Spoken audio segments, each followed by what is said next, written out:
let's talk about accidents. All right,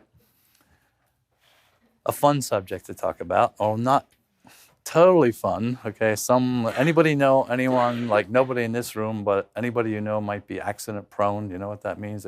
They go from one accident to the next. My knees are pretty badly scarred and some other places on my body because I was one of those people, right? I told a story in the history class. Maybe I should tell you folks about.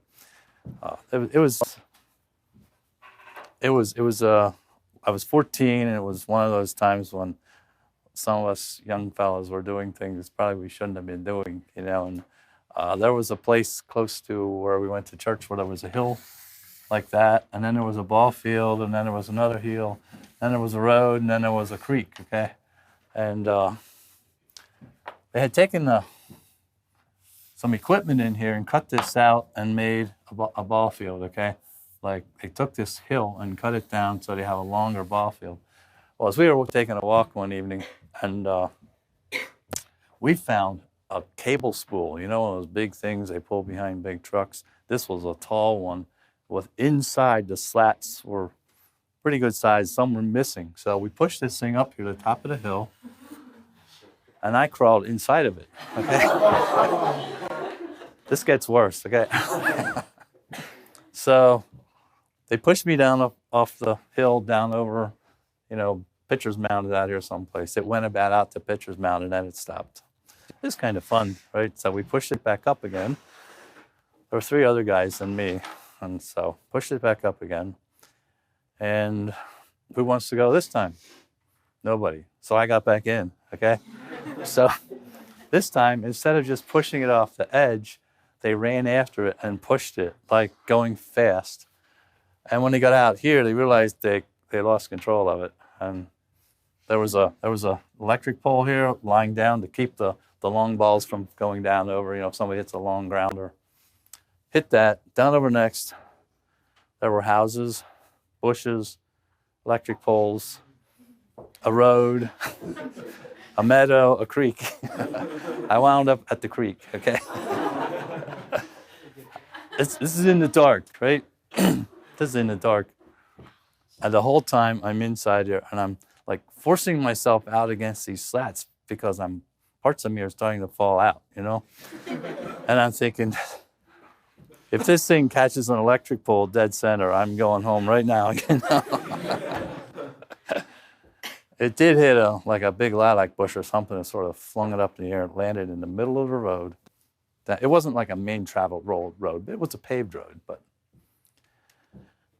the thing finally stopped. I felt, it probably took a minute, right? It seemed like hours, like around and around and around and around. Yeah, I was getting a little dizzy. And finally it stopped, and I crawled out, and I was hurting. My glasses were gone. My hat was gone. It's dark. I can't see without my glasses. I'm like this on my hands and knees up through the meadow, and got to the road, and my glasses were in the middle of the road. I'm looking for my friends, and they ran. Those are real friends, right? So that's how you can find out who your real friends are. Do something like that. I'm not recommending it. But I was just one of those daring guys, I could have been killed, right? And it didn't occur to me that I could have been killed. It did occur to me that this is hurting a lot right now. But so many times, people who are daring like that do run into accidents. And sometimes it's not just accident proneness, but some people like to live on doing things like my oldest son is deaf, can't hear. And first time he went skiing, he didn't understand exactly, and he rode the lift all the way to the top, and the only way down was the Black Diamond. So first time skiing, he took that one, okay, and made it all the way down, So I guess too many of my genes in his blood probably or something. But, some people just live kind of that way, and they sort of survive it. They aren't necessarily accident prone, and yet those people will have more accidents. Okay. And so anyway, back to the lesson here. As we study about accidents, what we discover is that 80% of the people only have 20% of the accidents. which means what? 20% of the people have 80% of the accidents. So a relatively few people have most of the accidents, which is not an accident, okay? So if you study Freud, which you should not, by the way, he says there are no accidents. And indeed, we can tend to place ourselves in situations where we have accidents. And sometimes we're placing ourselves there intentionally. We'll just have to be careful about that. The biblical perspective, I think, is that there really are no accidents, but there are divine appointments. I almost met one on Saturday. I didn't know I was going to tell stories today, but I guess I was coming down. Let's see, who's from our local area here? Theta is, a few other people. I was coming down Elizabethtown Road toward the creek there at Bob Brandt's place. And all of a sudden, coming around the turn, I saw a manure spreader coming at me with no tractor behind it, okay? And it's a dual axle manure spreader, round full of manure, bouncing up the road toward me, right? And so I got a little slow, right? This doesn't look exactly normal. As I get a little closer, I see there's a tractor beside the manure spreader, okay? And I guess he didn't have the chains on or something, and I don't know what happened to the hitch, but this thing unhooked at 30 miles an hour, and the spreader was passing the tractor. It went off the road. It didn't roll completely over, but hit the ditch. The tongue buried its nose into the snow and dirt and stopped, all in front of my eyes, 5 or 10 seconds differently on my travel, I'd have been there when that thing unhooked, okay? So did I cause that? Why did that accident happen? Was that one of these 80% of people only have 20% of the accidents? I mean, I can't fault the man. I know who it was. Everything looked kosher, so I just kept on going, and he had plenty of help right there. So, but were there cautions that should have been taken that weren't taken that allowed it to happen? Did he have the safety chains on? I don't know. Something may have broken. I really don't know.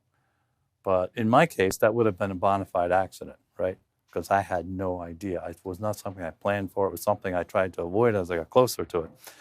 So from the biblical perspective, supposing I would have been killed there, I was probably 10 seconds away from being killed. Or at least my pickup would have encountered a 20-ton manure spreader, head on. Now, what would have happened, I don't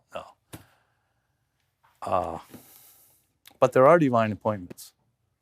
And so we have to think of genuine accidents, or like I didn't do something foolish. On the cable spool thing, that was kind of foolish, okay?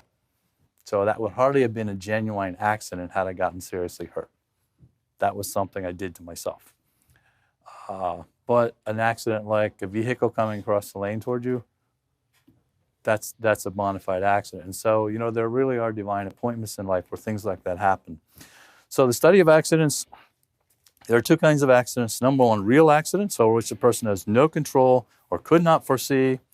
Real accidents are not accidents to God, they're his appointments. If it's a genuine accident, and you can think of cases like that where somebody was not being foolish, they were not being negligent, something happened, could not be controlled, at least by that person. So those are divine appointments. God does not cause accidents, but in a fallen world, he allows them to happen as part of his plan in the lives of his children. Number two, accident habits, which occur over and over again. Accident habits can be a result of emotional or spiritual struggle within the person. Here's something we typically don't think about. Some facts about accidents, and we'll get into that. A comparatively small number of people have most of the accidents. And the 80-20 rule we have on the board here. The more accidents a person has, the more he's likely to have, or she, as the case may be. Accidents are caused by factors. Some people seem to have a subconscious need to have accidents. In most people, this desire is controlled by consequences. In other words, it's going to cause you pain or financial loss or difficulty or an accident that will maybe injure your body. And so because there are consequences, that tends to control the accident habits. In some people, the desire surfaces frequently, and so they have accidents. What might cause that? Stress, unresolved issues. Remember we talked very early about unresolved problems tend to follow us. People tend to return to places of unresolved conflict. Many times when we look at situations where people constantly are having accidents, same people have accidents over and over again, look into their lives, there's stress. There's a problem, okay? Maybe on the way to work, they have an accident, and you talk to them, and you discover they had an argument with their spouse before they left home. What caused the accident? They're probably still arguing with their spouse, right? Which means they're not giving 100% of attention to the driving, okay? Or maybe an argument with their parents, or a fallout. Maybe the boyfriend or girlfriend left them, and they're completely engrossed or engaged in that, and so they're not focusing, okay? And so on. These things will tend to cause accidents.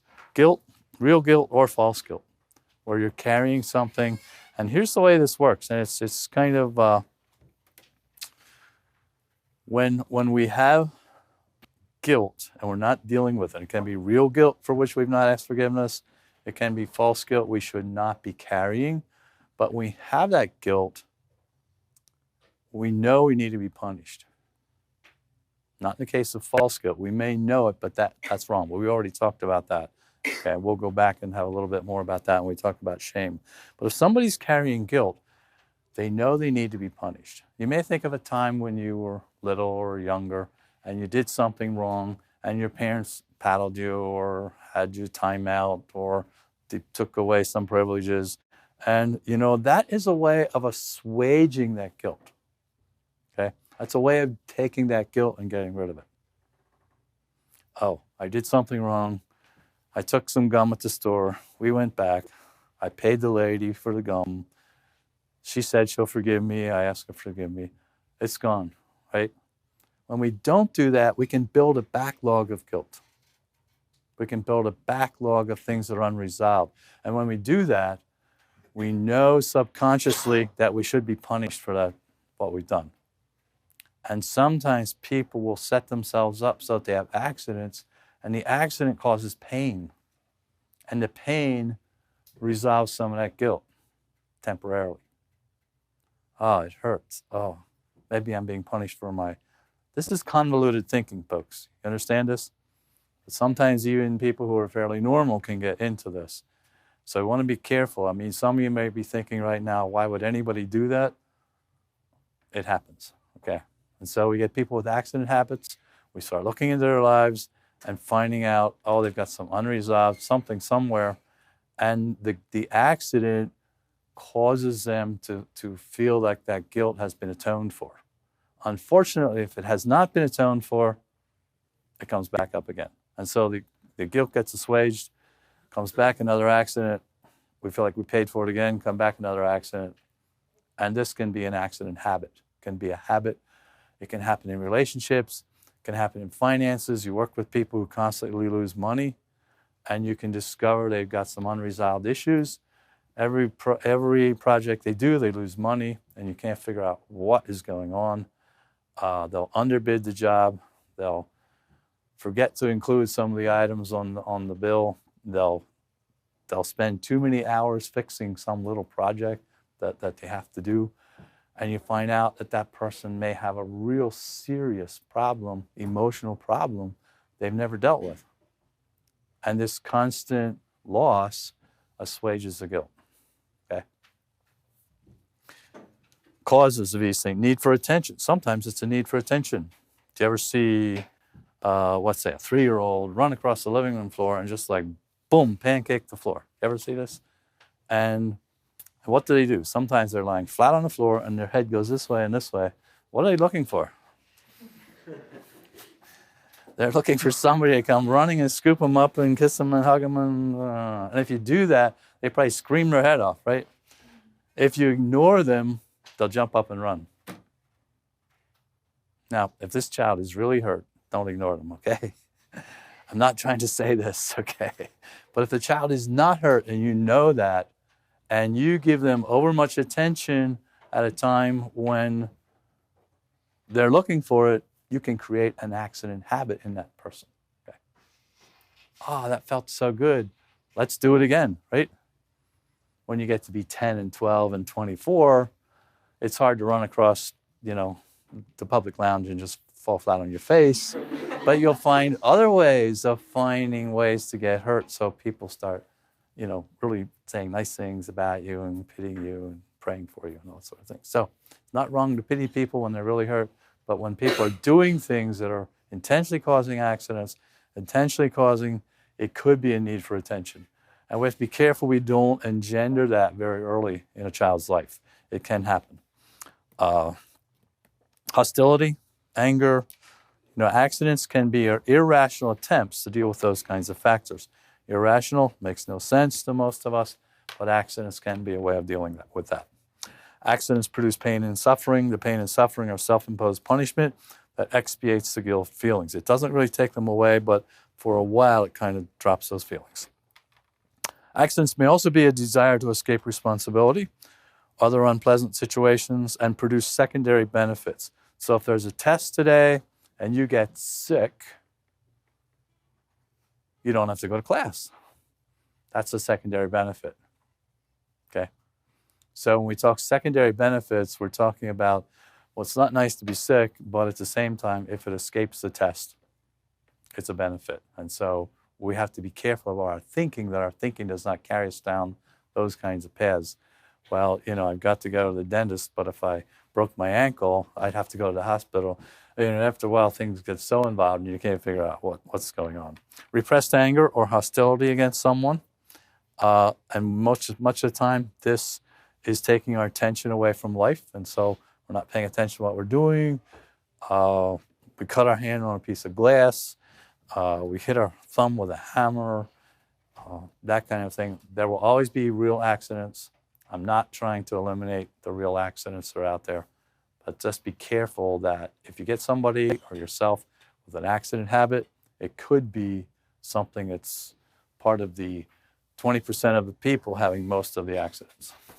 Desire for monetary gain. Well, if I wreck my car, the insurance will pay me, right? Desire to be noticed or babied or dependent. Desire for affection, love, and sympathy. Children who do not get attention can be carried over from childhood. Typically. Accident habits are difficult to break. Ask yourself, why did it happen? Could it have been prevented? How could it be prevented in the future? And susceptibility to accidents may depend upon how long has the habit been in place, the level of stress just prior to the accident, emotional or physical abuse. A person who's abused can be looking for some way to get attention. An accident, for goodness sakes, if I have an accident, are you going to blame me for having the accident? Probably not. That would feel terrible, wouldn't it? And yet maybe it was my fault. If I have an accident habit, it's very difficult to go to somebody who has an accident and say, this was your fault. What's indicated is we want to pity the person, we want to help them, we want to give them money to pay for their damaged car or whatever it is, but many times we want to be careful that we're not encouraging accidents by rewarding behavior. Okay? You reward behavior to be repeated. Did we talk about that a long time ago? So people have accidents and you reward them. That gets very ticklish because we do want to support them. We don't want them to have more accidents, and yet if you reward them for that, you may be producing more accidents. Remember, this is class in which we're trying to understand ourselves and counseling, so we're trying to get a little below the surface of just the way we function every day. Feelings of being unjustly treated. Well, my wife isn't nice to me. It might be the logic of some man, and he might say, boy, if I had an accident, she'd really pity me, then I'd really get her attention, right? Or then she'll learn then, how important I am. And so this feeling of being unjustly treated, or maybe somebody's not nice to you, parents aren't nice to you. Well, if I really got hurt, they'd take me to the doctor and they'd pay a lot of money and they'd really take care of me. Always being put down, and there's no way I can get attention. I'm always at the bottom of the totem pole. And maybe if I had an accident, and many of our churches, and we should, get right in there and support people with accidents, but we have to be careful that those things, once again, are not supporting an accident habit. Accident traps. Farming is an accident trap, okay? Logging is an accident trap, okay? Working with cutlery in the kitchen is an accident trap, okay?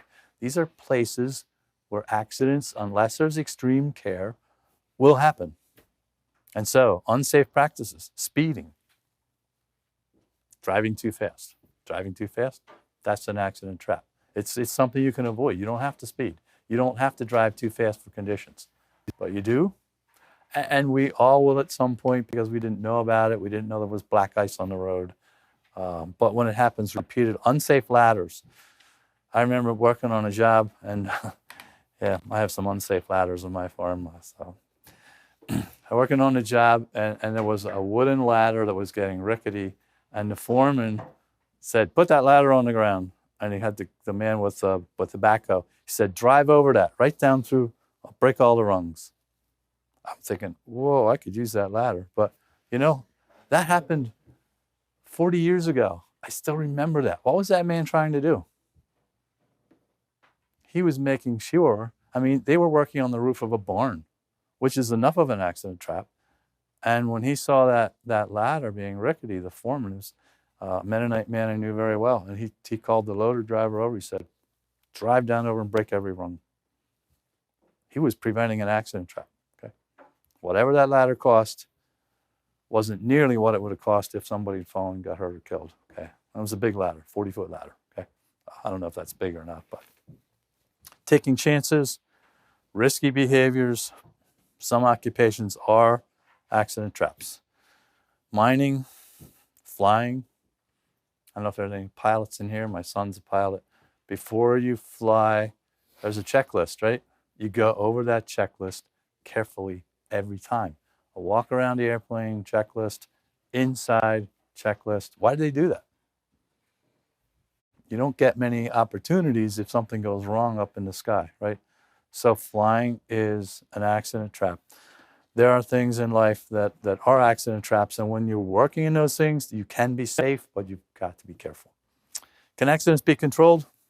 We need to develop safe practices of attitudes and habits. We also have to penalize accidents. Some trucking companies, 3 accidents, and you don't work for us anymore. Some trucking companies, 1 accident, and you don't work for us anymore. They just can't afford accidents, and they penalize the accident. And if you know you're going to lose a job you've had for 20 years, if you have an accident, probably going to be really careful. If it's an accident that can be attributed to your having caused it. Somebody runs into the side of your truck, that would not apply, okay? But penalizing accidents, remove persons with accident habits from the situation. People who, you work with somebody in the job, and there's a 10-foot step ladder, and they put their hammer up on top of the step ladder where you can't see it, right? And somebody goes to move the step ladder, and you're sitting there eating your lunch. What? Okay, it can happen very quickly, and these kinds of things happen. So you get people with those kinds of practices, and we typically have to think in terms of not allowing them to work in those kinds of situations. Can accident proneness be created? Well, it can. Rewarding accidents with overmuch attention, creating anger in children, which is then repressed or anger or guilt that's put down, people will do something. And accidents is just one of those ways those things can come out. Can accident proneness be prevented? Accident proneness usually begins in childhood. Reinforcing accidents causes accident proneness. In other words, reinforcing them means you'll probably repeat the behavior. Excessive pity and attention to a minor childhood accident, we've already talked about. Appropriate attention must be given to child's health and protection. So please understand, I'm not trying to say don't pay attention, a child gets hurt, take care of it. But if something happens, they're not really hurt, they're looking for pity, babying, be careful, okay? Attention to child only when an accident or illness occurs.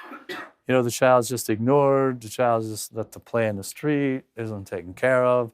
All of a sudden the child gets sick or has an accident, and what? All that focus comes into the child. What do you think is going to happen? Okay.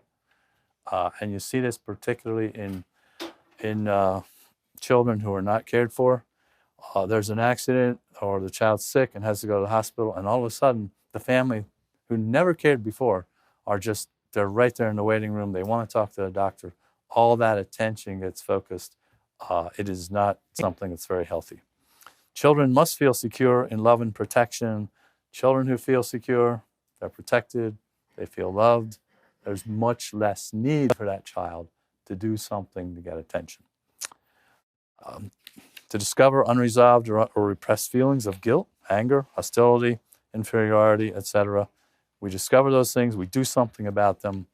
We want to reward obedience and do not reward accidents or illness. Avoid accident traps. Stay away from places. That's why they say don't walk under a ladder. Don't climb up on an unsafe ladder. Wear gloves when you're dealing with hot and dangerous things in the kitchen or in the shop. Accident proneness is an unhealthy habit learned in some people. Real accidents are God's appointments in which He's teaching His children to trust Him. There really are legitimate accidents that do happen. You couldn't do anything about them. In spite of an almost, I have a bad word here, idiot-proof working environment. I remember growing up on the farm where there were big cogwheels, that meshed together, and there was no cover on there. And if you put your finger in there, it'll come out looking very different. Today we have many covers over many things, and in some factories, there are places where things have to be locked out, they have to be tagged out, and yet they're still having accidents. And one person told me that the idiots are getting smarter, that we try to make the world idiot-proof, but the idiots are getting smarter. They can hurt themselves. Even when we have everything shut down, they're still having accidents. Okay, so not a nice way to say it, but it's a way to get attention. So we try and do everything we can to make our world safe. Right, your lawnmower now, when you take your hand off of it, the blade stops. Is that right? On the newer ones, it does. Why is that? People would put their toes under the lawnmower. It's really not something you should do. But now, when you take your hands off, the blade will stop. It's a good idea, but to move from a world where there were big cogwheels that could take your hand off, and it did happen, but we learned not to put our hands in there. Okay? So safety is an absolutely good idea. I'm not opposed to safety. But we have to be careful that we go so far that we're trying to prevent people. You can still find a way to hurt yourself, okay? If you're determined to, you can still find a way. How do we tell the difference between a real accident and a caused accident? And some people who are causing accidents in their own lives and other people's lives get pretty good at it. And they get very good at it so that they really do look like accidents.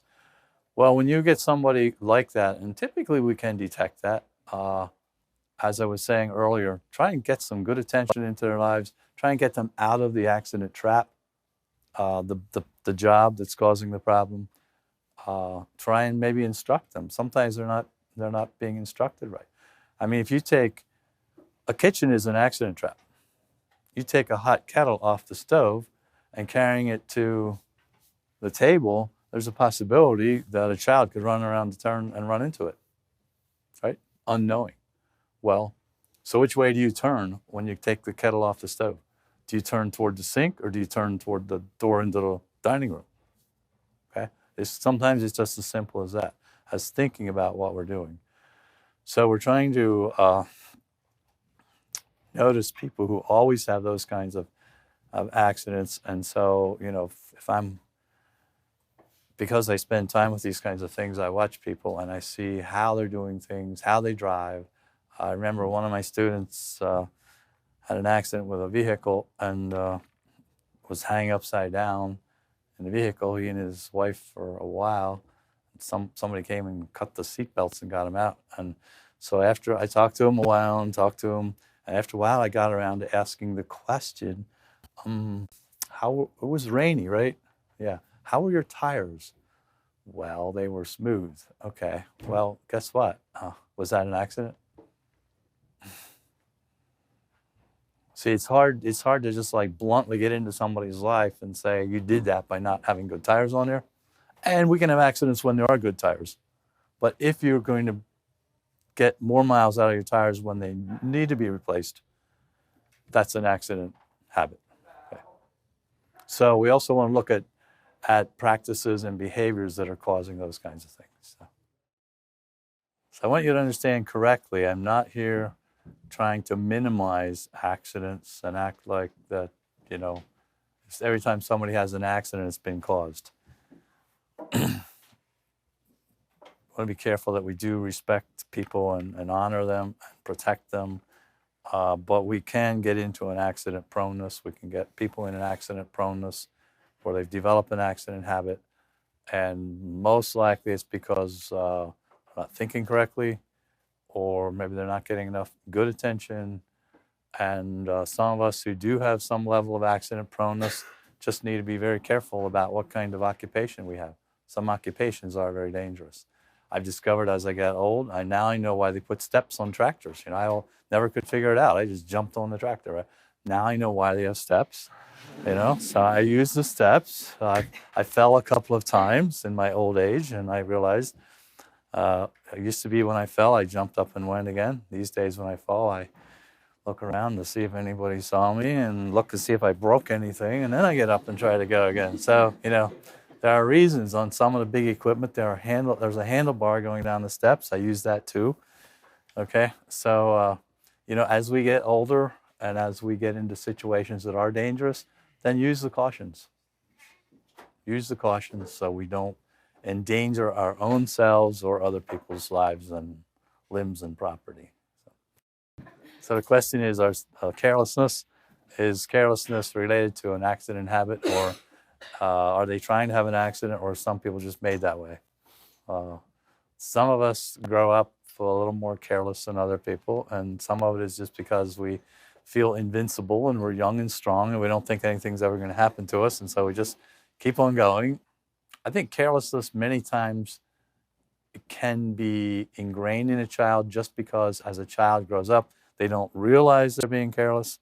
And if we don't instruct them about things that can be harmful, they can get into an accident practice there. But as the child's growing up, the child does not realize how dangerous some things are. So caution them while you're using a knife, right? You cut a knife away from you, not toward you, right? Okay, so you see a child cutting toward themselves with a knife, and what do? You give them a little instruction about not cutting toward yourself, okay? Cutting away from yourself. So if we don't give that instruction to children, they can develop carelessness that will cause accidents. Yep. Same thing with driving. That's why we have speed limits and turn signals and all those kinds of things. You know, I see some people, they're going to pass the vehicle in front of them, and they're halfway across the line, then they turn on the turn signal, right? You ever notice this? You're supposed to turn on the turn signal, allow it to blink a few times, and then start pulling over, right? So you can develop a careless practice of not using a turn signal the correct way. Eventually there will be an accident. Take enough risks, eventually there will be an accident. Document 25 is about safe people. You've already read the book, so here you see my synopsis of it. Unsafe people have personal traits, and unsafe people have interpersonal traits. The effect of the fall is that we've lost our safety. And so what does it mean to be a safe person? To be a safe person means that you're safe to be around, you're safe to be around other people, you will always work in their best interest, you will not do things that harm them intentionally. Okay, so maybe we should go over this to review it. It really is fairly important. Unsafe people, what are some of the personal traits they have? They think they have it all together instead of admitting their weaknesses. You're going to remember this from your reading, right? This should all look very, very familiar. Are they religious instead of being spiritual? I get really alarmed when people are like super religious, and yet I don't see a lot of spiritual depth. That's a flag, okay? They're defensive instead of being open to feedback. We're looking at document 25 here. Number 3, number 4, self-righteous instead of being humble. They only apologize. They don't change their behavior. They say, I'm sorry what I did offended you, but they don't repent. They don't change their ways. They have no intention of doing that.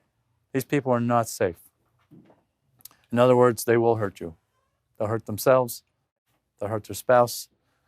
They'll hurt their boyfriend, girlfriend. They'll hurt their children, unfortunately.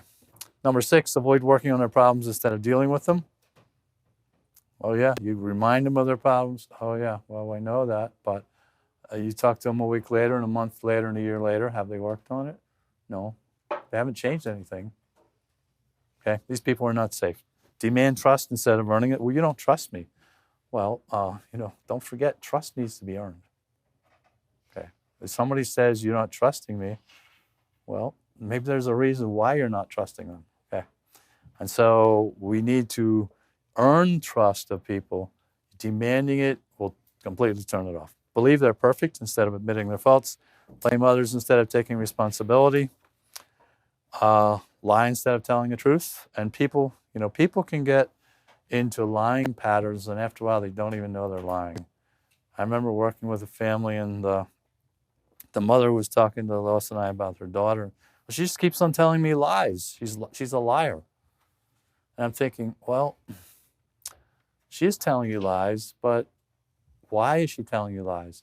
She's gotten into such a pattern where she started to believe the lies. Okay. In James 1, we read about people who deceive themselves. After a while, they think they're doing right when they're doing wrong. And so if somebody's telling lies, they're doing that. We're going to get in there and find out, why are they doing this? Why are they misrepresenting? But unsafe people will do this. They're stagnant instead of growing. You meet them this week, next week, 2 years, 10 years. They haven't changed much. Okay. Unsafe people, interpersonal traits, that is to say, relationships with other people, avoid closeness instead of connecting. They find some way to keep you out at arm's length. Are only concerned about I instead of we. It's not the relationship we have, it's me. And something goes wrong, and they're defending themselves. And they're trying to pull pity out of somebody else. If you don't pity them, they'll find somebody to pity themselves. Okay? So be careful about that. Resist reform instead of encouraging it. They flatter instead of confronting. Come to you and just say the most wonderful things you ever heard about yourself. Okay, that's a little bit of that is nice, a little much of that, and something's wrong. Okay. Condemn instead of forgiving. Stay in parent-child roles instead of relating as equals. And we're going to be talking about this. We're going to be talking about this when we get to communication. Within each of us is the ability to function as a parent and an adult and a child. Every one of us has the ability to function at each of those levels. My 3-year-old granddaughter can be a parent, she can be an adult, she can be a child. When she says, Grandpa, come and play with me, that's adult. When she says, I'm so tired of my little brother hitting me, that's child. When she tells her little brother, if you hit me again, I'm going to, that's parent, okay? Anybody can function, even at 3 years of age or 93 years of age, you can function out of these roles. People who are unsafe will tend to function out of the child or the parent role, but almost never out of the adult role. Okay? Even if they're 40 years old or 65.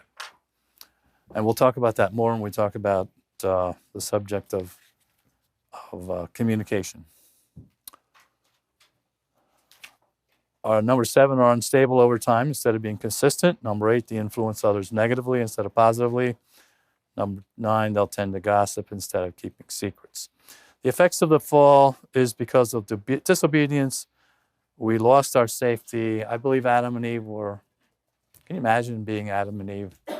Only 2 people in the world. Who would you argue with? And there's no sin, and there's no faults. The garden is there. I mean, it must have been heaven, right? And I really do believe that, heaven will be like that. Sin's gone.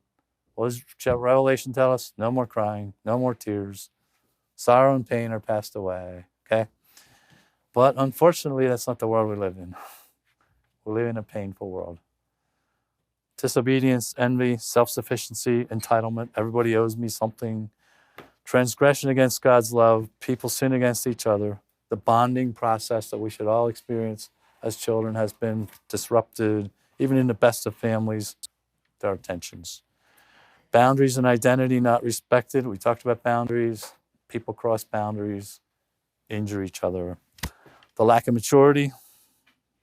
Satan's strategies of accusing and blaming and tempting and sifting. Remember, Jesus told Peter, Satan has desired to have you that he might sift you as wheat. When God sifts us too. He's trying to keep the wheat and throw the chaff away. When Satan sifts us, he's trying to throw the wheat away and keep the chaff. That's the sifting process. Next page, safe people, they accept me for who I am. They love me no matter what I do or who I am. But that's not the end of the story. They also develop my ability to love and be responsible. They create love and good works in me. They give me an opportunity to grow. They increase the love within me. They allow me to be myself. They allow me to be on the outside what I am on the inside. In good ways, of course. They help me to deny myself for others and for God. There's always this tension in Christianity. God made us unique. Every one of us is unique, and yet we don't have the right to express uniqueness in a way that hurts other people. Okay? God made you unique. There's only one of you. There's a reason why you're here. There's a reason why God put you here. Nobody else can do what you do. You are absolutely unique in the whole wide history of all the world. That does not give you a right to use your uniqueness to hurt other people. That's the tension we have to live with. Create love and good works in me, and so on. Number 10, help me deny myself for others and for God. 11, help me and allow me to become what God intended. Help me to become the person God sees in me. Touch me in my life and leave me better for the influence. Doesn't mean physical, but it means, get into someone's life. Number 14, draw me closer to God and what God created me to be. Number 15, to help me be like Christ. Number 16, to help me love others more. So safe people will produce those things in your life. You have people in your life and you find yourself, when I'm around that person, I'm a better person. I'm kinder, I'm gentler, I'm wiser, okay? I'm more loving, I'm more caring. Then my comments about the book, the first was my observations from the book. Believers should be safe people. The church should be the best source of safe people. Notice it says should be, not always so. Safe people are selfless. Safe people are healers.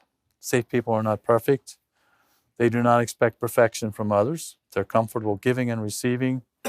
The problem with parents are only comfortable giving.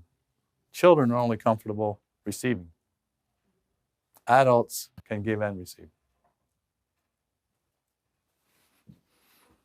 Comfortable giving and receiving. Safe people are long-suffering. That doesn't mean they're tolerant. Tolerant means you put up with anything.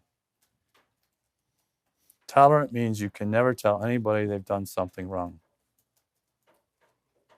Okay? Long-suffering means I love you, I care about you, I see some things in your life that need to change. I'm going to work with you, okay? I'm going to walk with you, work with you to try and bring about those changes. That's the difference between tolerance and long-suffering. And we need to be clear about that. We get those confused sometimes. Safe people reach out to unsafe people. You see unsafe people around? Reach out. See if you can show them a different way. Safe people are not threatened by unsafe people. Unsafe people are threatened by safe people. Get somebody who's unsafe, somebody who always wants to give all the orders. They're the parent here, they're in charge. Or somebody who always wants to be the underdog. And along comes a safe person who wants to bring us together and have us communicate and have us fellowship. And these other people don't know how to behave. They don't know how to respond. Okay, so the idea is that we become the safe people. Safe people eventually avoid unsafe people who continually resist change.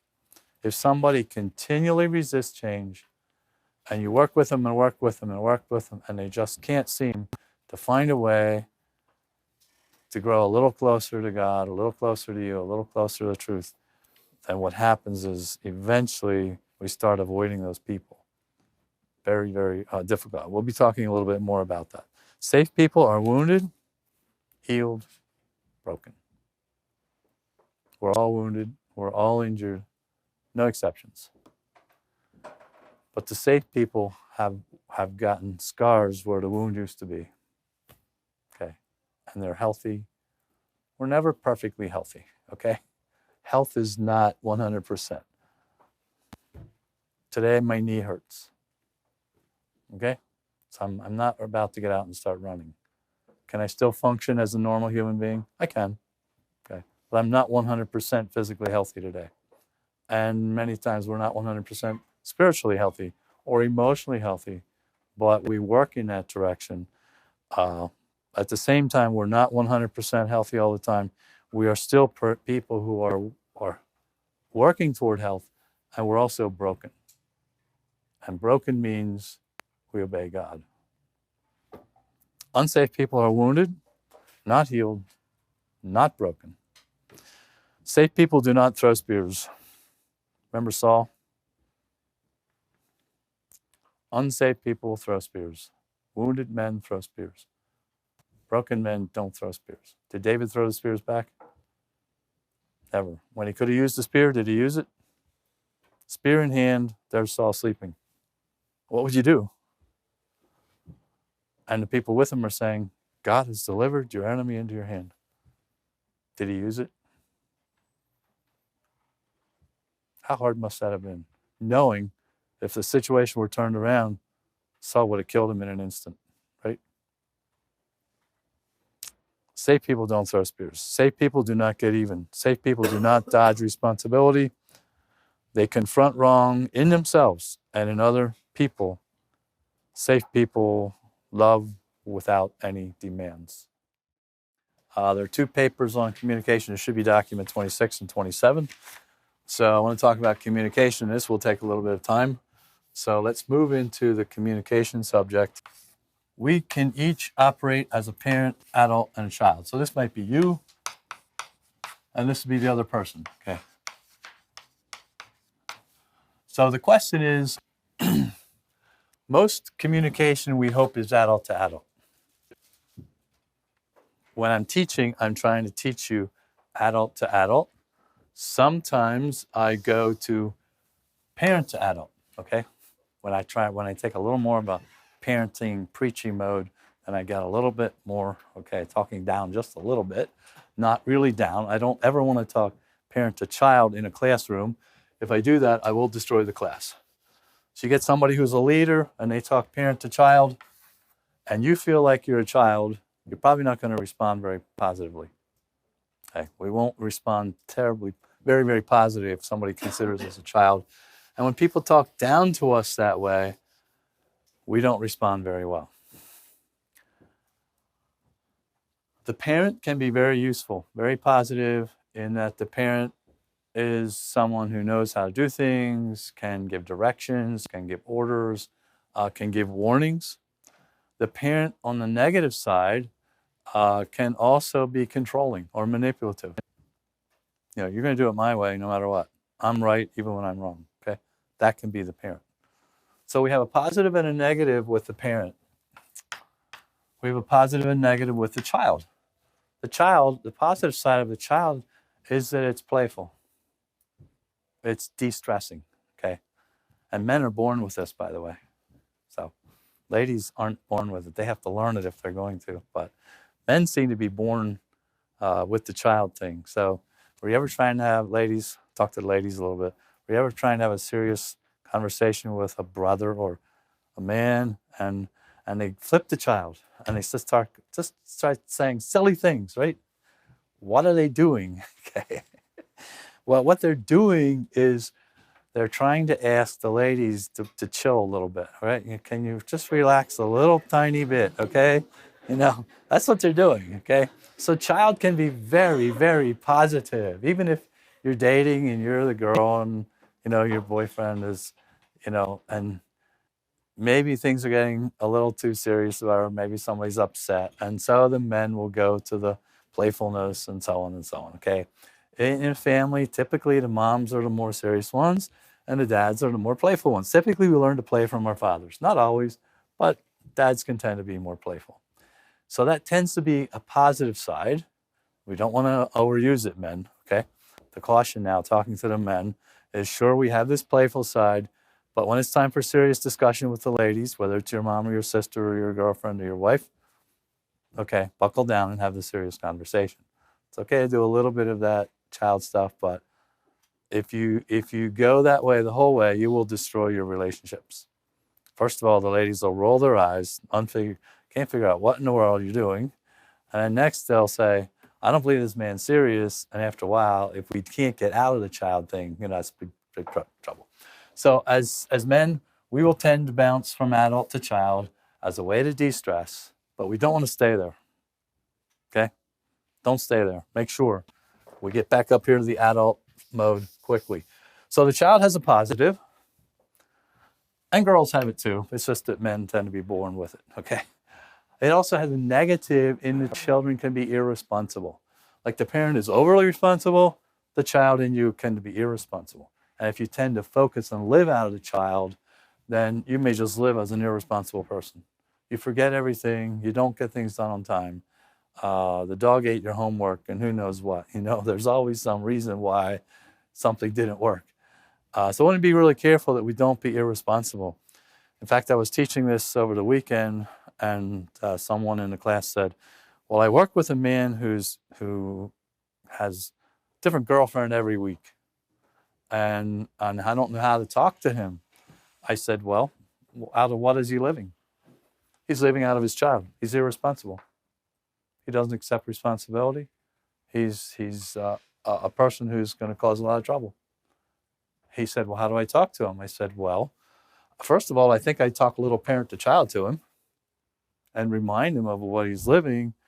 But I said, in all conversations, we don't want to stay there. We eventually want to talk to this person adult to adult. Try to get talking to them adult to adult. So when you do that, you're asking this child to move up here, okay? You're asking the child to move up here. So let's develop that a little bit farther. So somebody talks to you. Let's see. This is you. They've talked to you, parent to child. Like, your dog keeps running over our yard and causing all kinds of trouble, and they're really upset with you, right? So what do? You say, well, if you'd keep your dog off of my yard, then you're going like this. Okay? Is that going to work real well? Probably not real well, okay? So if somebody comes and accuses you, and maybe your dog did run over their yard, what would you do? You don't want to respond out of the child role by acting, well, you're always fussing about my dog. Okay? Now I'm being a child. Or if I go parent to child back to them, that's how you start a war. So what you want to do is, when they treat you like a child, bounce up here to adult and talk to them adult to adult. I'm sorry. I will try and make sure the dog never does this again. I'll take precautions. Okay, see what we've done? If this person continually throws at you, parent to child, you just continually go adult to adult. Okay. Don't ever take the bait. Don't ever take the bait and act out of the child. Don't ever take the bait or the frustration and cross the lines into parent. Okay. When you move to adult, no matter if somebody's treated you like a child, when you move to adult, you're asking this person to go to adult.